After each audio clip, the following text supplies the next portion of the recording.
Just 3 races to go in the 2025 European Le Mans Series, and race 4 of the season brings us to the famous Spa-Francorchamps Grand Prix circuit, where indifferent weather is normally the name of the game. That was precisely the case for all 4 categories. Clément Matter in the Aston Martin of Racing Spirit of Le Mans began the session pretty well, locking out pole position, or so he thought, but in the end dropped down to 3rd place. There was a change in the eventual result at Imola, which meant that the Spirit of Race trio now lead the championship, and Duncan Cameron put in a great time to go second fastest at 2:37.7, but there's no holding back Martin Berry at this stage.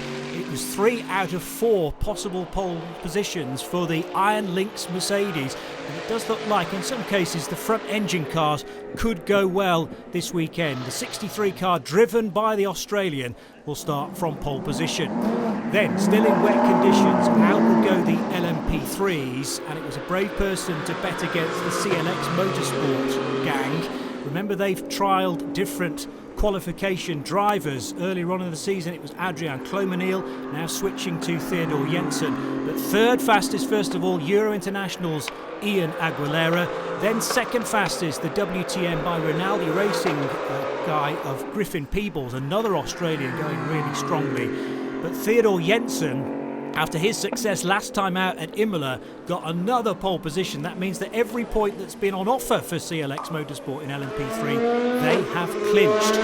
LMP2 Pro-Am were next in the queue. This was the point where the track was starting to dry a little, so times were starting to tumble. A good effort from Georgios Kolovos for DKR Engineering to go 3rd fastest. The American racer PJ Hyatt has raced here but has limited experience of wet weather running. But nevertheless, Spike the Dragon, the AO by TF Sport car, being put into 2nd place.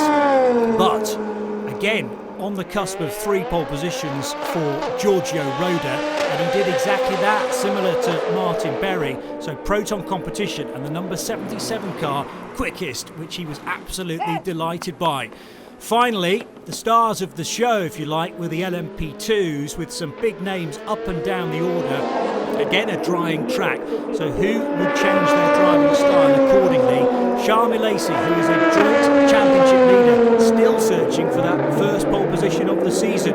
He came close, but not quite close enough. It'll be a 2nd row start for the VDS Panis Racing trio. Then up, it was the number 9 Iron Lynx Proton competition car, driven by Matteo Cairoli, outside of the front row for the Italian racer in that sparkling yellow and black colours.